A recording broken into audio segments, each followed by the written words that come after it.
right? Whether you're at the university, you're a policymaker elected to the New Mexico State Legislature, or you're elected, Commissioner Biscotti is here, to the commission, whether you are part of this diagnostic center, whether you are part of the DDPC, whatever you are doing, whatever disability work or disability rights that you've been engaging in, this has been, for many people here today, a lifelong commitment to getting as many of these pieces right.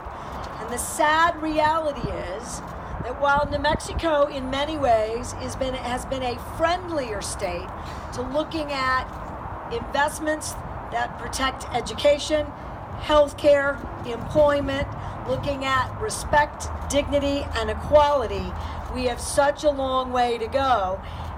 And what hurts me, even after that story by Representative Thompson, is that families are still fighting for every single component, irrespective of whether it's education or housing or case management or healthcare, every single day. And for folks who I'm meeting for the first time today, I grew up in a house where I watched my parents fight for the services for my sister.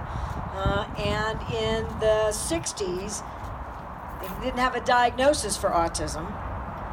And if you had any developmental disabilities, the only option, mostly, no offense, Dr. Roth, that your physicians gave you was that you should be institutionalized.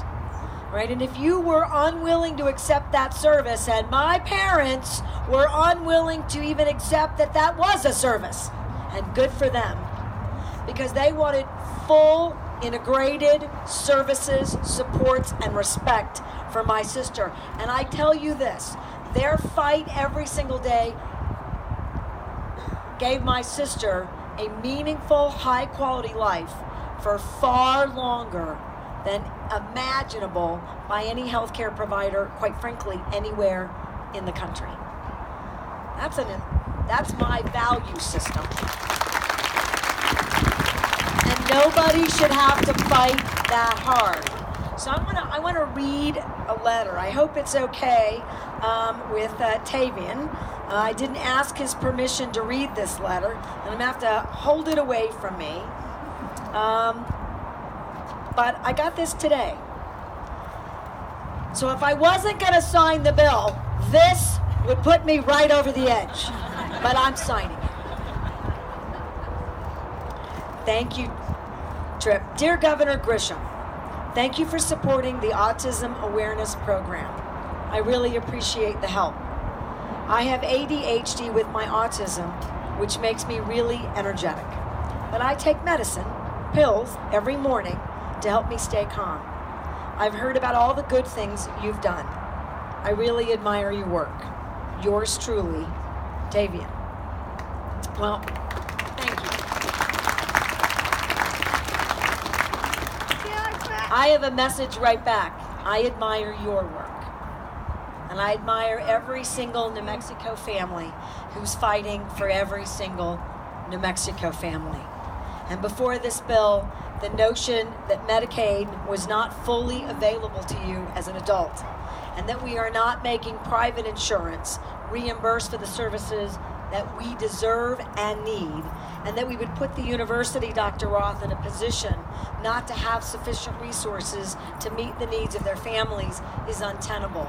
So today, on this incredible Awareness Day, I get to sign a piece of legislation that says thank you for your hard work. We respect everyone in our communities, and we will keep fighting until we get every single piece of it right, including, and we'll talk about that another day, getting the DD waiver right. All right, we have a lot of work to do, and we're going to get it all done. I want to thank the incredible leaders in the legislature. I want to thank everybody who showed up today. And with that, I believe I'm moving right over here.